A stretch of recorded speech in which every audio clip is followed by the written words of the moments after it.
interview with Ptaszek, Minneapolis, Minnesota. And you mentioned your boyfriend at the beginning of the war. What was his name? His name was Abram Mostovich. He was killed in the ghetto because he went home from our house and there was a curfew and he was not supposed to go after a certain time.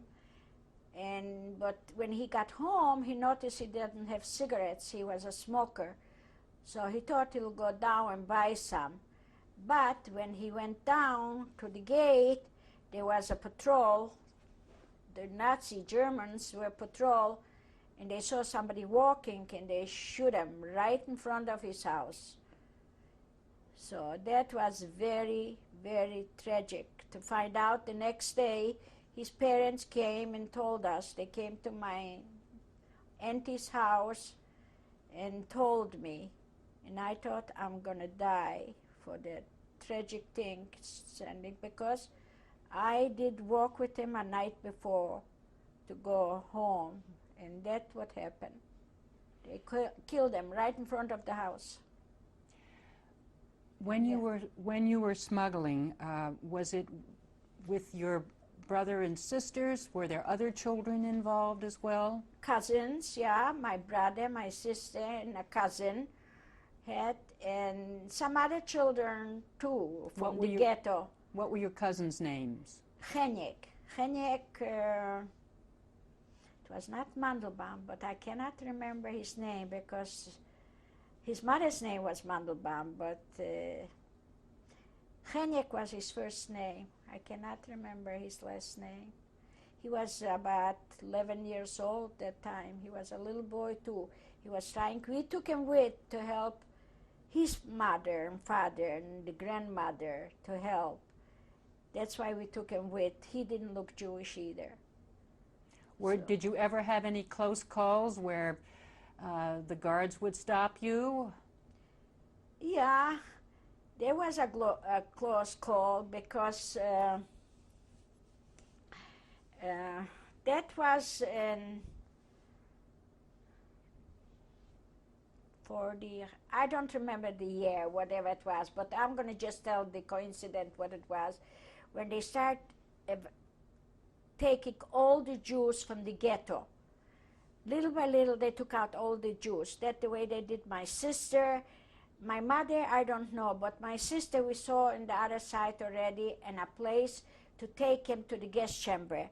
So I did so, and my sister, the other sister saw my sister that she is in that building.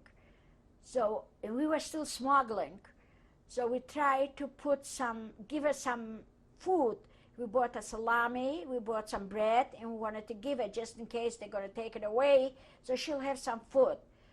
So a Nazi, a German, saw us doing that. So my sister was running away, she had a chance, and the Nazi grabbed me by my shoulder like that and walking with me. But he didn't know that I was Jewish or non-Jewish.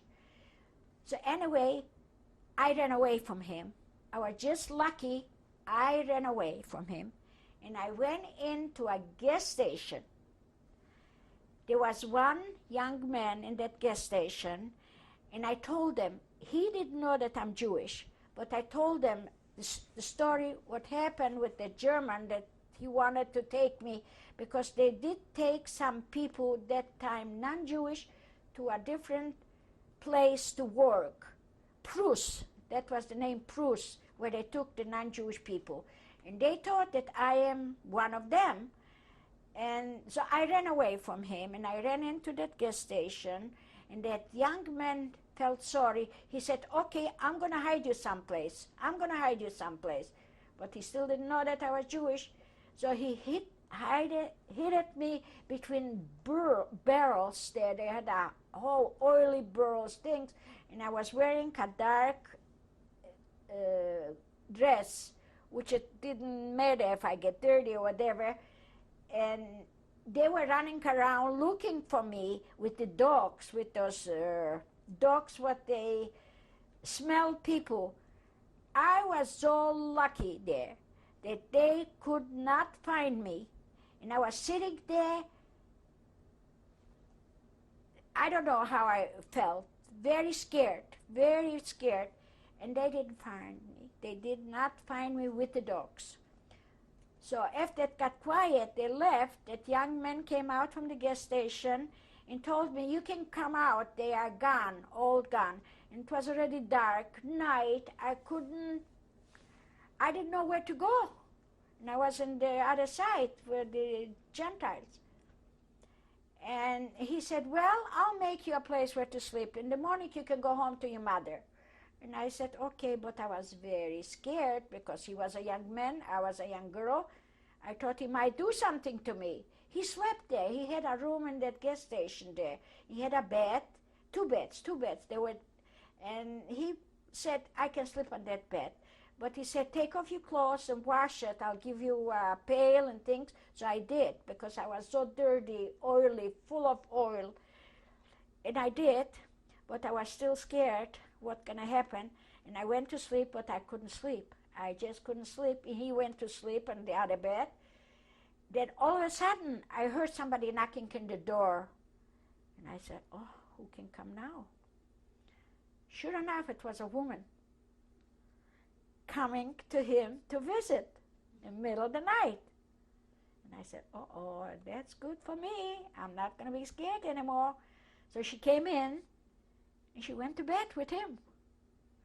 In the morning, when it was already light, I didn't even know what time it was. I didn't have a watch or anything, but it was light already. So, and they were up, and I said, I have to go home to my mother to tell her that I'm alive, nobody got me. And I said goodbye to them, and I left. Where I left, I had to look for a place where to get out back from the ghetto, from the other side, because there were places we couldn't get out sometime, you know. Sometimes we could get in, sometimes we couldn't get out. So I was looking for a place to go home, you know. But nobody was home. My mother was gone, my sister was gone. Nobody was in the ghetto anymore, nobody. All the Jews were gone, the houses were open, you could go in and take everything you wanted in those houses because they were gone, all were gone. So then we decided we're going to go stay in the other side. So we had some friends and a neighbor, like I told you, that comes to that now. And that police woman, what she helped us smuggle, we used to go there and people used to come and bring in. We used to buy from her too, to smuggle to the Jewish side, to the ghetto. And so that time, they were supposed to have come to look for Jews, because they took all the Jews. They thought the Jews went into the... So that woman told us, no, we cannot stay there. We cannot stay. We have to go, because her husband told her, that policeman, that they're going to come and look for Jewish people. So we went to that neighbor of us. He used to make caskets for... And he had... This was a neighbor from before the war? Yeah, a neighbor from before the war. He used to live next door to us. He used to come in. My mother used to give him bread, challah, fish, because lighting the fire for Shabbat, because we couldn't light the fire in Shabbat to warm up something. And that was a good neighbor. He knew us. We were growing up next door. So I said to my sister, let's go to that neighbor. I don't even remember their name. It's a long time. So I went there, and he didn't want to leave us in his room. He was afraid. You know, they were afraid to keep hiding Jews. And so he put us in the place where he made those caskets. And you know, when you clean the wood, there's some... I don't know how you call that, wooden thing, what you can sleep on it, you know. So he put a sheet there and a blanket, and we went to sleep at night. But at night, I heard somebody walking. And I looked, that was my neighbor, the man. He wanted to rape me. And I start yelling. And I said, if you're not going away, I'm going to yell, and your wife and kids will come out. So he was afraid, and he walked away. So in the morning, we left right away. We have no place to go again. We have no place. We cannot go in the ghetto anymore. There's nobody in the ghetto. Your mother was gone. Oh, my mother gone. was gone, yes. My sister, well, they catch me that time when my sister wanted to give us something to eat. And Who in your family was left for you to be with? Which sister were you with and at the... Riva. She was the youngest, yeah. Because my other sisters went to work on a farm. I don't know how you say, in Polish they said a dziedzic. Okay. I don't know how they say in English. Very wealthy farmers, you know. And my two sisters went to work for them, and also not as Jews, but they didn't know they were Jewish. Did you have any kind of false papers, Anne? I had a little bit, a card. I didn't have any false paper, no. And what did that card, what were you called on that card? That was my picture and my name. And what name did you use? Not, I don't remember. Hanka. My first name they called Hanka. That's what, but I don't even remember what was my last name. You know, like people have the green card. I had a card like that. You know, and I had a cross, a necklace, like a cross on my neck. And that's the way I survived. So at that time, we couldn't go to that woman, that policeman. We couldn't go to that neighbor anymore. We had to go to another place because we smuggled with some people. And they were also, they knew us. So I figured, well, we'll go there. I gave her some clothes. They had a daughter my size, so I gave her some of my clothes I took out from the ghetto. And I said, I'm going to give it to her because it fits her. And we'll stay there. And that was Riva and me. I don't remember if my sister had a mark where they were, how they were. I don't remember that. I don't. And we stayed there, but that woman said she has a husband not drunk. He might come home tonight and be drunk, or he wanted money from you. And I'll let you know, when he comes home, you better run. Don't stay, don't argue, just run. So sure enough, he came in that night with a axe. He wanted to kill us and get the money. So he was drunk. So because he was drunk, we could run a little faster than he did. So we ran into the field, a cornfield was there. That was not in Warsaw, it was like Twin City, Praga. So we went there to her, and then we ran away, we stayed. Then her husband came and chased us out from her house. And she couldn't help it because she was drunk. He started running, she lived on the second floor, and he started running. I think he fell, he couldn't run after us.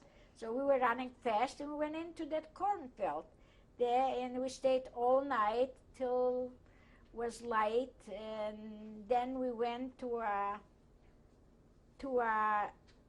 station, what do you call it? A station from trains? With trains or streetcars? Which was it? No, a station. Train station. A station where trains are going. And we stayed there a little while, and we didn't have money because we ran out from the house. We didn't have any money. So we saw some trains were going, so we got there on the trains, and we asked that conductor, whatever, where he's going. He said he's going in that direction because we still didn't know that we are Jews, you know. But he said he's going in the direction with Demblin and things. So we said, oh, we need to go there. We have family, but we don't have money, if they would let us go. So we went in on a train, but it was open. There were wood, different things. We were sitting on that wood till we got. Then they stopped, and they said they cannot go right away far there because they had to pick up something. And we didn't know what to do. We said, oh, maybe we're going to walk. Maybe it was not that too far, so we're going to walk. And I think we walked. Then we found another guy who was going with a horse and buggy on the road. And we went on that. He took us there, and he took us, I think, to Demblin, to the city. He felt sorry for us. Also not as Jews, only... Who were you with then? My sister Riva was with me then. My youngest sister Riva was with me then. And what happened when you got to Demblin? well, when we got to Demblin, there were no Jews anymore. There was only an uncle who still lived there because he worked for the Germans. So he was there, and another uncle was there. I think there were 3 uncles still alive there, but the wife, the children were gone. They were not there anymore.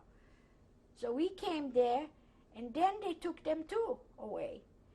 I think 2 uncles got killed by the German. They were going out to sit a little bit after dinner on the steps in front of the house. So two Polish, I think they were Polak or German, I don't remember. That was Germans. They came, they shoot them right in front of their house. And there was still only 1 uncle left. So he was working for them. And he was in that Demblin concentration camp, that labor camp. What kind of work did your uncle do for the Germans? Do you remember? Hard work, unloading, clothing, coals, crushed stones, different things they did. I did it too, unloading, loading from trains. But we were strangers there, you know, we were from Warsaw. Nobody knew us, but they knew us about the name Rochenschwalb from my mother. My uncle's name was Rochenschwalb. So there was still somebody who knew my uncle. My uncle was gone already. That day we came to that concentration camp, and we had no place where to go. No place where to go. So we found a garbage dumpster. There was a whole bunch of people there at that time, and they wanted to hide too. So we all got in that dumpster. I think my brother was there too, because he sneaked into that concentration camp first and went to tell a friend of my uncle that my sisters are outside hiding and they would like to get into the concentration camp, to the camp. Anyway, he couldn't do it right away because the Germans were picking out people to send them away to the gas chamber. So my uncle and a cousin was among them, and they were sending them away. So a friend of my uncle knew us too. That was another uncle's brother. He knew us too. And as soon as it got quiet, the Germans went away. They took out all the people to send them away to the Germany, to the gas chamber. He came out and took us in. The whole bunch of people, they came from different directions. I don't know where they were, where they came from. Maybe they were hiding out, but there were a full dumpster of people laying one top on another. How long was this for that you were in there? Oh, who knows how long we were there. Maybe that was during the day we came there, and when we got into the concentration camp was night. I didn't know what time it was. We were there a long time, couldn't talk, we couldn't move, because they were running around with dogs too. But we were lucky that they didn't come. Just lucky, that's all. Just luck was there. They didn't come there. So we got into the concentration camp in Demblin, and we all were there. My sister Mindel, my sister Edda, my brother Moshe, and I were there in that camp. And we stayed there till... What kind of work did you do there? Did you have to do any work? In labor camp Demblin, I worked in a hothouse, which I could take home tomatoes, cabbage, to bring for my sister and brother, carrots, different things I could take home, but I had to be hidden. I had a coat, and there was a lining between the coat and the lining, and I used to put in that bottom, so when I go out, they won't see it, you know. And when I come into the camp, they won't see it because we couldn't bring in anything. They checked us too. So I was hiding cat that whatever I could bring. Then we worked in a field. There were kohlrabi and beets and tomatoes and cabbage. We used to steal that and sneak in to eat. Sometimes I sold to some people to give us bread, not money, bread. We didn't. Then we didn't have a dish. They had a stove there. Everybody could have cooked something if they had something. That was Demblin. Demblin, we could do it. Were you in a barracks in Demblin? Yes, barracks. We had barracks, yes. But outside there was a big stove. People could cook, but we didn't have a pot to cook or anything. So my brother, there was a airport, let's say airport, with plane, airport? Airport. With planes, little planes. My brother got into some of the airplanes, and he stole a aluminum pipe from that airplane. He brought it into the camp. You know, he was a little boy. He could do it. Sneaking in here and there, he could do it because we didn't have a pot to cook. We had potatoes, we had beets, but we didn't have where to cook. So he stole that pipe, aluminum pipe, and we gave it to somebody who was, his trade was he could work with things like that. So he made us, we gave him a half a pipe for him and a half a pipe for us, so he made us a big pot, menashka, a menashka. And my youngest sister, Riva, didn't go to work there in Demblin because she was too young. And my brother and my other sister went to work. They worked in a bunker where they have potatoes. They were hiding for the winter so they won't get frozen. And they worked in that bunker, and they used to bring home potatoes. So we cooked in that pot, what he made, that guy, for us, and we had a big pot. So every time we came home from work, we had food. My sister Riva used to cook because she helped clean the barracks. You know, she didn't work. So she cleaned, she washed the floor, she cleaned the barracks because they came always for inspection if it's clean. So she cooked for us. Okay, then that's the way we were till... I want to ask a little bit more about Demblin. How were you treated by the guards there? Not good, not good. We had to work hard. Like, for instance, we had to go to the bathroom. We couldn't go. As a matter of fact, I was yesterday at the doctor, and I was telling you why I'm constipated. It started that time when I had to go to the bathroom, and I couldn't till I went home because I was afraid if he's going to see me, I might get hit. I was hit. And you were hit by the guards there in Demblin? Yeah. Because he caught me stealing carrots.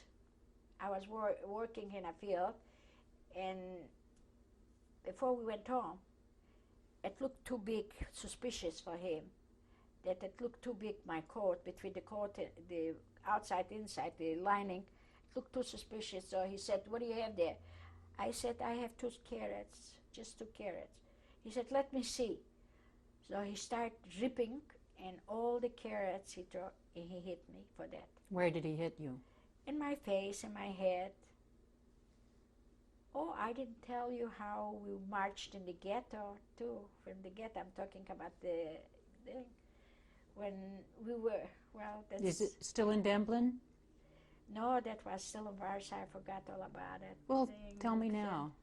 in Warsaw. When we were still in Warsaw, we were marching out from the ghetto, and I was not straight in the line because we were with the Germans were hiding, watching us, and he had a rifle. And I was not, and he was behind me, so he hit me with the rifle in my back, you know, and I fell down. But my sister, Mindel, was in back of me, and she picked me up and she said, if you're going to lay down like that, they're going to kill you. You better get up. So she pushed me up, and I was crippled because he hit me with that butt from the rifle. He hit me between my shoulders. I had a bump like that in my back, but that's what happened when we walked out. They took us to the ghetto for marching to go to work. That was still working. What kind of work were you doing then in the ghetto? Cleaning up the streets, where it was ruins with stones to cleaning up. That's what we were doing. Was that early on after the Germans first came? Yeah, when the Germans came in, yeah. That time was not still so bad because we could go home still. But they were bad, really bad. Twice, 3 times I was hit, yes. And how long were you in, how many other people were in the barracks with you in Demblin? Were there lots of people there? A lot, yeah. I don't know, maybe 200 I see. in a barrack. We didn't have one barrack, we had a few. The men were separate and the women were separate. In Demblin, there were barracks. There was about 5 or 6 barracks, you know. And maybe there was a 200 or maybe more, I don't know. And did you have any friends outside of your family, your relatives there? Friends? Anybody you talked to there? Well, we talked to each other, but friends, everybody has their own problems. Right. We were friends, working together, talking, thinking we're going to get someday liberated, we'll do this. You know, we were young. So we talked. Someday it's going to be a day when we'll get liberated. We'll eat as much bread as we can and everything we'll eat. Don't stop. It was only Jews in Only Demblin? Only Jews, and they were all the Jews from that city, Demblin. You know, but we were outsiders, but they knew us. They knew us who we were. Because till now, if we get together, the group what we were in Demblin, they know us as Rochenschwalbs. They know us only. Not Mandelbaum, but Rochenschwalb. Otherwise, they wouldn't know who we are. And that was your mother's maiden name? Mother's maiden name, yeah. So that's what happened in the Demblin. How long were you in the Demblin labor camp? Okay, we were there 41 till we came, I think, in 41. I'm not sure. We didn't have calendars. We didn't know when it is or what it is. If it's summer, of course, yes, but we didn't know the months. No. We didn't know the time even. They told us. And we were there. We came in 41, I guess. And we were there till 43. And then we got transferred to Częstochowa. And How did you get to Częstochowa? To Częstochowa we got by trains. But they were good Germans because they were women and children. Some children were born in the camp in Demblin. Okay?